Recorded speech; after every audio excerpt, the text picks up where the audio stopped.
Di sini ada beberapa pertanyaan yang masuk, yang bisa saya jawab, yang tidak wallahu a'lam bissawab. Bagaimana kita menyampaikan kepada saudara,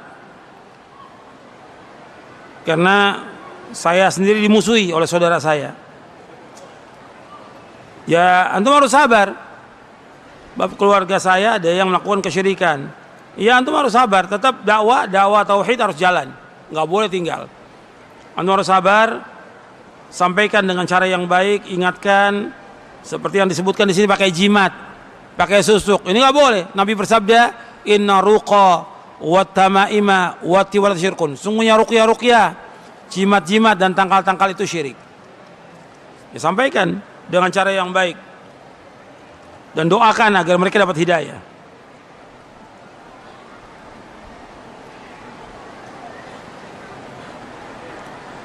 Bagaimana menasihati orang yang taklid kepada ustadz tertentu? Ya, kita jelaskan aja bahwa nggak semua ustadz itu punya ilmu semuanya. Mesti ada kelebihannya, mesti ada kekurangannya. Tapi jelas kita mengambil ilmu dari ustadz-ustadz yang mereka mendakwakan dakwah tauhid, melarang orang berbuat syirik. Dia berpegang teguh pada Quran Sunnah, akidahnya benar, manhajnya benar. Itu harus kita lihat. Dalam kita thalabul ilmi itu nggak boleh sembarangan. Sebab dikatakan oleh Muhammad bin Sirin rahimahullah, inna hadzal ilma dinun fanduru amman ta'khuduna dinakum. Ilmu ini agama, dan kamu lihat kepada siapa kamu belajar. Jadi harus tahu kita kepada siapa kita belajar. Ustadznya nih bagaimana akidahnya, manhajnya, bagaimana juga ibadahnya kepada Allah, gimana sholatnya, gimana akhlaknya. Baru setelah itu kita belajar. Nggak sembarangan orang. Nggak boleh kita belajar kepada sembarangan orang, nggak boleh.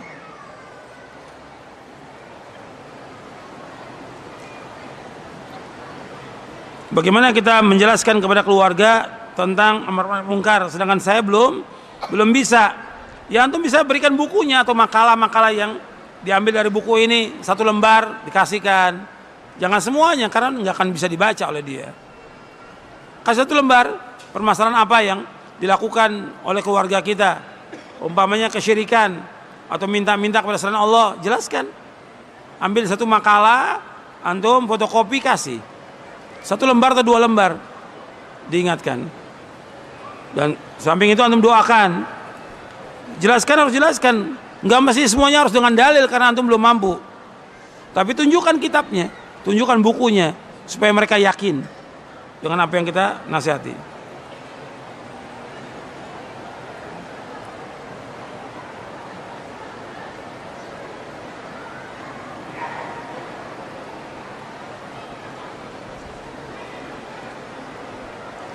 Bagaimana kita menasihati orang tua yang masih senang nonton TV dan juga acara-acara maksiat?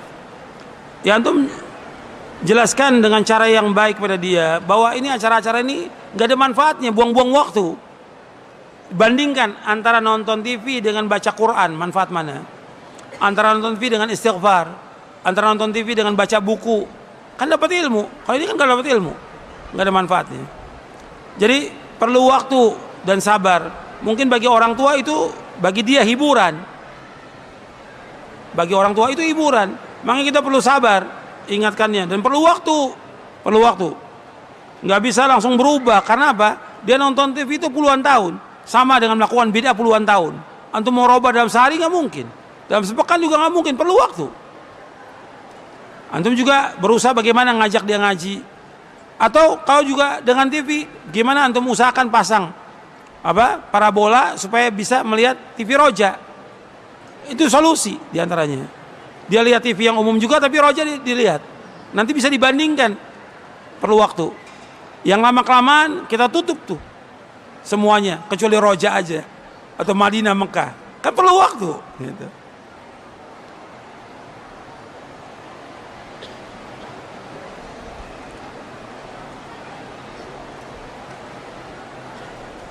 Bagaimana kalau orang yang dia pelaku syirik?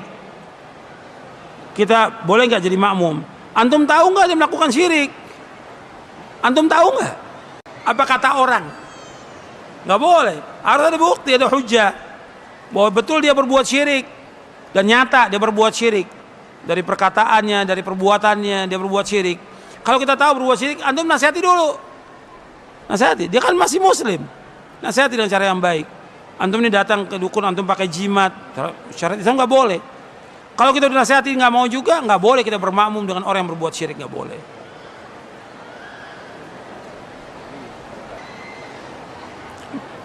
Bagaimana saya menasihati suami saya yang keras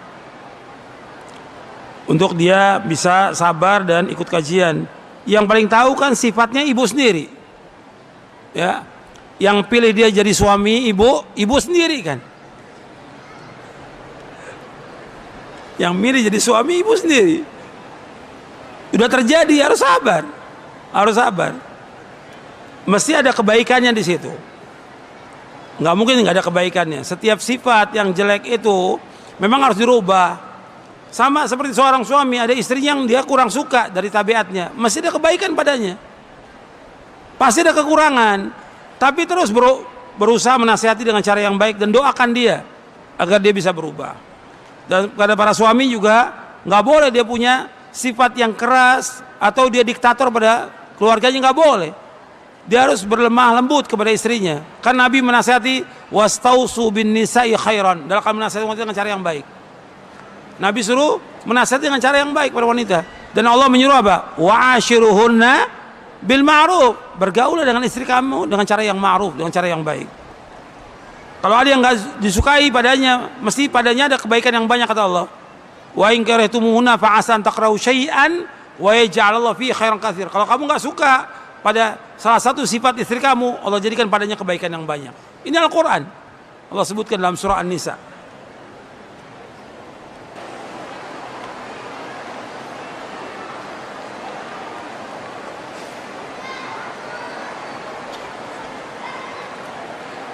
Saya pernah membuat akun palsu menggunakan foto orang lain, dan akun tersebut saya pakai untuk menipu orang lain.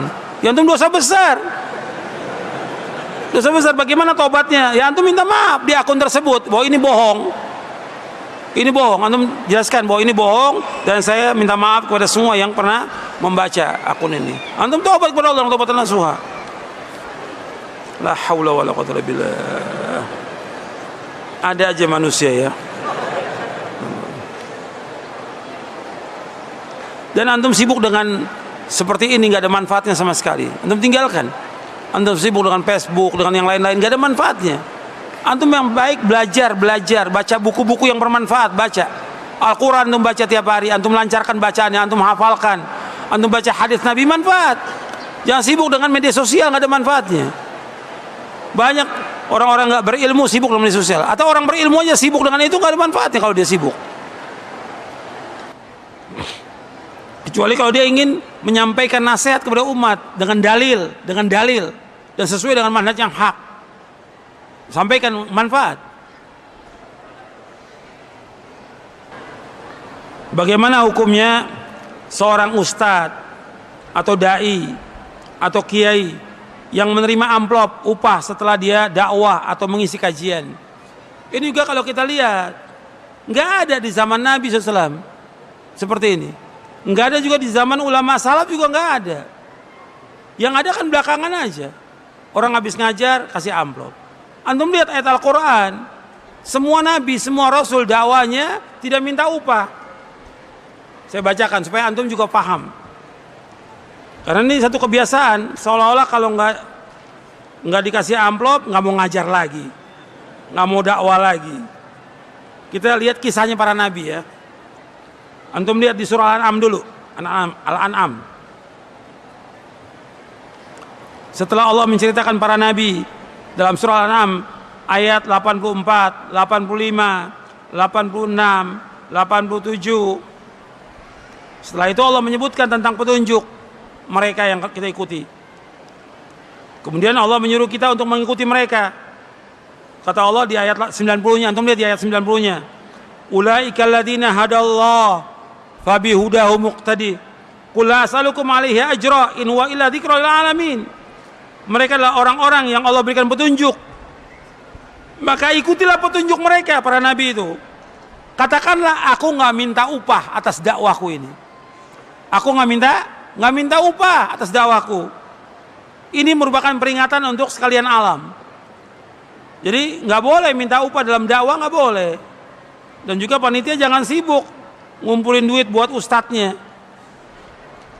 Ini kan akhirnya jadi membebani orang banyak. Orang lain jadinya terbebani. Ini kan kewajiban para ustadz, wajib untuk apa? Untuk berdakwah. Ilmu yang Allah berikan kepada dia wajib dia dakwakan karena Allah. Bukan kemudian dia ini kan minta upah. Antum lihat lagi di surah Asy-Syu'ara tentang para nabi. Allah ulang-ulang kalau ini sih dalam surah Asy-Syu'ara supaya antum paham ini. Di surah Asy-Syu'ara setelah Allah menceritakan awal nabi yang pertama, yang Nabi Nuh alaihi salatu wassalam, itu disebutkan bahwa mereka nggak minta upah dalam dakwahnya. Dari yang pertama, antum lihat di halaman di surah Asy-Syu'ara surah 26 ayat 106, 107, 108, 109-nya. Di 109-nya ketika mengisahkan tentang Nabi Nuh, wa ma as'alukum alaihi min ajr in ajriya illa 'ala rabbil alamin. Aku nggak minta upah atas dakwahku ini. Aku nggak minta upah kepada kalian. Sesungguhnya upahku Allah yang nanggung, Rabbul Alamin. Kemudian diceritakan juga nabi-nabi yang lain. Diulang-ulang ini dalam surah Asy-Syu'ara. Dan berapa surah yang lainnya. Bahwa dakwah ini harus karena Allah. Jadi jangan mengharapkan upah dari dakwah ini. Ikhlas, karena kita mengharapkan ganjaran. Pahala akhirat lebih baik daripada dunia.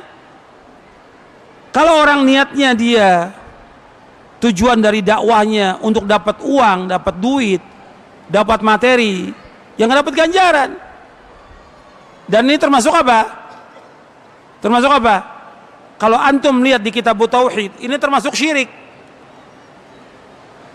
Di dalam kitab Tauhid, nanti antum baca ya, syarah kitab Tauhid, bahasa Indonesia, syarah kitab Tauhid. Di kitab Tauhid ada bab riya. Setelah bab riya, setelah bab itu ada bab lagi, yaitu bab minasyirki iradatul insan bi'amalihi dunya. Termasuk syirik seorang beramal tujuannya untuk dunia. Termasuk syirik. Dibawakan dalilnya, ayatnya dan penjelasannya. Makanya itu harus hati-hati. Kalau seandainya dia mengajar, dia karena Allah, dia ikhlas, kemudian suatu waktu ada orang mengasih, dia orang kaya, dia mampu, ingin memberikan hadiah, enggak apa-apa, boleh. Tapi bukan itu yang dia cari. Kalau sekarang banyak ustadz-ustadz ingin mengumpulkan apa? Harta dengan dia berdakwah ini. Dakwah ini karena Allah. Antum lihat para nabi, para rasul, susah hidupnya, tapi mereka punya maisha sendiri. Jadi para dai, di samping dia dakwah, dia harus punya apa? Maisha, mata pencarian. Antum lihat Nabi Nabi Daud apa? Pandai besi. Nabi Zakaria tukang kayu. Nabi-nabi yang lain seperti Nabi Muhammad apa? Pengembala kambing dan juga berdagang. Jadi punya maisha, tinggal ngatur waktu. Ngajar cukup seminggu sekali cukup. Sisa waktunya apa? Buat baca, buat belajar, buat cari maisha. Tinggal dia ngatur waktu. Bukan tiap hari ceramah. Begitu ceramah tanya, kok usah ceramah terus? Ya saya butuh duit. La haula wala quwata illa billah. Padahal maisha banyak, ribuan maisha yang bisa kita mencari maisha halal. Ribuan maisha. Kenapa harus mengharapkan dari dakwah? Dakwah ini ganjaran di akhirat yang kita wajib mendakwakan karena kita punya ilmu sedikit, sampaikan.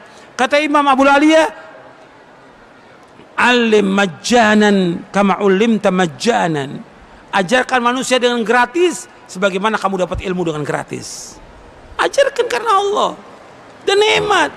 Kita mengharapkan ganjaran. Kalau antum ngajar dapat uang umpamanya nih ya 1 juta, 5 juta dengan ganjaran dari Allah, lebih banyak mana? Ganjaran dari Allah. Karena orang yang mengajarkan ilmu, kalau dia ikhlas karena Allah, semua makhluk ini memintakan ampun pada dia. Hatta ikan-ikan di lautan memohonkan ampun kepada yang mengajarkan kebaikan.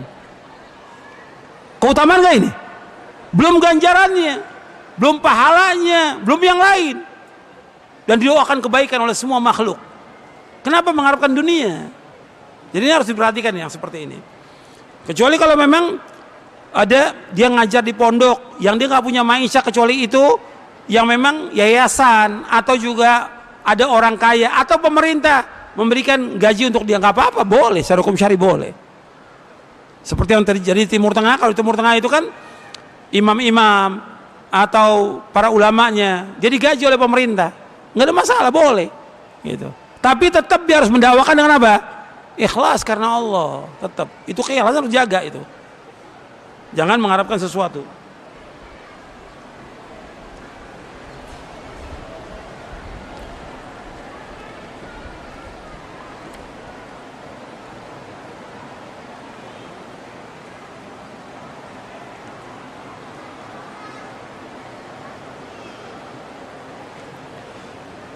Ini ada pertanyaan, Ustaz, saya heran dan bingung karena sekarang banyak sekali anak-anak muda ikut kajian sunnah tapi tidak tahu akidah yang benar.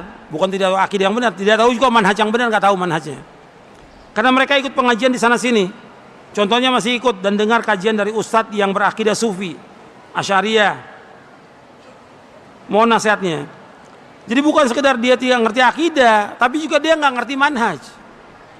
Kalau dia ngerti manhaj, dia harus tahu akidah ustadz itu gimana. Kan tadi sudah saya bawakan penjelasan Muhammad bin Sirin rahimahullah. Muhammad bin Sirin ini seorang tabi'i, wafat tahun 110 Hijriah. Nanti antum bisa lihat perkataannya di Muqaddimah kitab Sahih Muslim. Muqaddimah kitab Sahih. Kata Imam Muhammad bin Sirin rahimahullah, kata beliau begini, "Inna hadzal ilma dinun fanduru amman takhudun dinakum." Ilmu ini agama. Kalian lihat kepada siapa kalian belajar. Harus tahu kita. Orang ini yang ngajar ini akidahnya gimana, manhajnya bagaimana, pemahamannya bagaimana, ibadahnya gimana, akhlak. Kita bisa tahu dari keseharian dia. Keseharian kita bisa tahu kan. Kita bisa lihat sholatnya gimana, bisa kita lihat ibadahnya. Kita bisa tahu tentang akidah manhajnya, mungkin dari tulisannya, dari bukunya kita bisa tahu dia. Belajar kepada orang-orang yang jelas, bukan orang yang gak jelas. Ini enggak, sekarang banyak orang manggil ustadz yang dia tahu di mana? YouTube. Wah, ini ustadznya kocak nih, dipanggil. Ini panitianya, panitia yang bodoh ini. Gitu. Manggil ustadz kocak. Ini pelawak. Ini ustadz kelihatannya enak gitu. Ini ustadz lembut gitu. Enggak keras. Jadi kalau yang dakwakan tauhid dianggap oleh mereka keras. Berarti panitianya nggak ngerti agama ini. Harus belajar dulu dia. Maka yang bagus ketika kajian itu panitianya ustadz, bukan orang awam. Kan banyak panitia pengajian orang awam. Bahkan juga ibu-ibu ngerti apa? Bapak-bapak juga banyak orang awam nggak ngerti apa-apa. Ustadz yang paham dalil, paham hujjah, paham akidah yang benar, dia yang manggil ustadz. Ini ustadz yang dipanggil ustadz yang betul-betul ngerti. Jangan ustadz yang dipanggil sufi, torekot, ahlul bidah, atau yang dipanggil ustadznya tukang tahdzir. Ada nggak tukang tahdzir? Ada tukang tahdzir. Jadi panggil. Jadi harus tahu kita.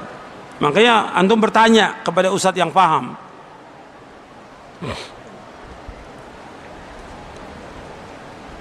Bagaimana sikap suami menghadapi istri yang tidak penurut? Ya jelaskan dong kepada dia. Makanya ketika antum pertama kali akad nikah itu, pertama kali selesai akad nikah, antum bacakan kan di ubun-ubunnya, Allahumma inni as'aluka khairaha wa khaira ma jabat ali wa a'udzuka min syarri wa syarri ma jabat ali. Antum sampaikan kepada dia, kamu sekarang sudah menjadi istri saya, kewajiban kamu yang terbesar kepada saya, bukan kepada orang tua, dan kamu wajib mentaati, karena ini dalil dari Quran dan Sunnah, yang dengan kamu taat kepada saya sebagai suami, kamu akan masuk surga. Kalau kamu tidak taat, masuk neraka. Jelaskan dari awal pernikahan. Sekarang sudah punya anak, ya jelaskan lagi tetap. ulangi terus ratusan kali. Sebab ketika ada perempuan yang dia kurang ajar kepada suaminya, tidak taat kepada suaminya, Nabi mengatakan kepada perempuan ini, unduri aina anti minu fa innahu jannatuki wa naruki. Perhatikan suami kamu sorga kamu dan neraka kamu. Kalau kamu taat kepada suami kamu masuk sorga, kalau kamu durhaka masuk neraka.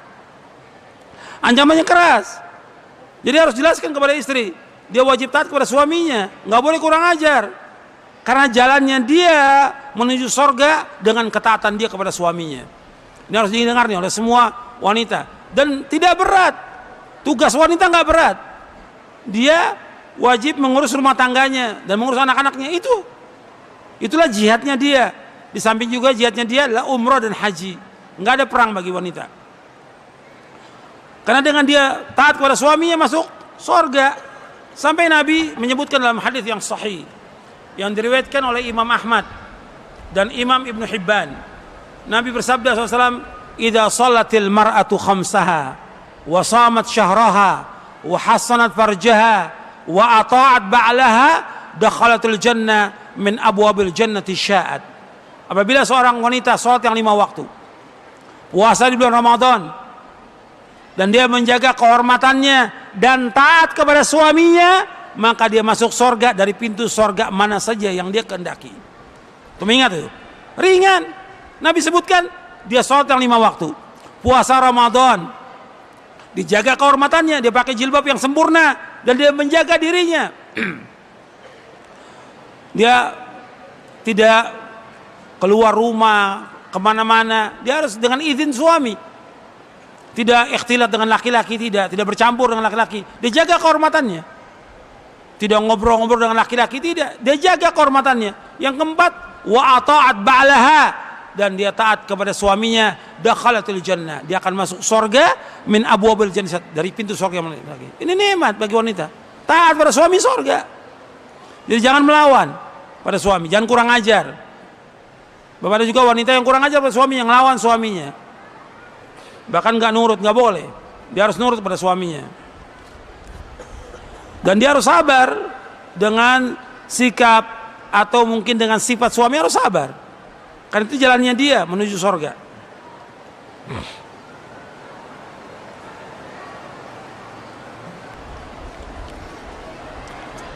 Saya pikir cukup sampai di sini kajian kita. Mudah-mudahan yang sedikit ini bermanfaat untuk saya dan untuk antum sekalian, karena kita persiapan untuk sholat zuhur, karena jamaahnya banyak dan tempat wudhu juga terbatas. Jadi antum berusaha nanti untuk sabar dengan antrian wudhunya, dan juga ketika selesai juga usahakan juga dengan tertib. Dan ini yang bisa saya sampaikan, tolong antum baca bukunya lagi dan juga buku-buku yang lain supaya antum bermanfaat. Sebab kita sebagai talibul ilm harus terus menuntut ilmu sampai kita diwafatkan Allah. Tabligh akbar ini cuma sekedar pembuka, mafatihil khair, kunci-kunci pembuka pintu kebaikan. Tapi antum harus belajar terus. Ustadz juga harus belajar, panitia harus belajar, antum juga harus belajar. Sampai antum paham? Nggak ada ustadz di sini yang bisa antum belajar, antum datang ke Jakarta. Ada ustadz yang bisa antum datang. Dan dekat, Lampung dengan Jakarta dekat. Antum belajar. Dan itu soal masalah biaya kecil. Dulu para ulama seperti itu. Mereka berjalan siang dan malam untuk mencari satu hadis.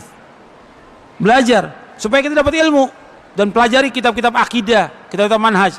Antum baca syarah akidah Sunnah Jamaah, syarah kitab tauhid.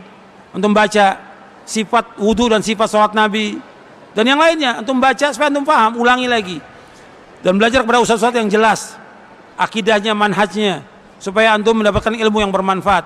Mudah-mudahan kajian ini bermanfaat untuk saya, untuk antum sekalian, mendapatkan keberkahan dari Allah Ta'ala. Dan terima kasih kepada semuanya, kepada pengurus masjid, kepada seluruh panitia, dan semua yang hadir. Mudah-mudahan antum mendapatkan ganjaran yang besar. Terutama juga yang dari jauh, antum sudah usaha datang ke tempat ini, menempuh perjalanan yang panjang. Mudah-mudahan perjalanan antum diberkahi oleh Allah Ta'ala, mendapatkan ilmu yang bermanfaat. Dan mudah-mudahan Allah memberikan taufik kepada kita untuk dapat mengamalkannya dengan ikhlas dan ittiba. Wassallallahu nabiyana Muhammadin sallallahu alaihi wasallam. Kurang lebihnya saya mohon maaf. Subhanakallahumma bihamdik, asyhadu an la ilaha illa anta astaghfiruka wa atubu ilaik. Assalamualaikum warahmatullahi wabarakatuh.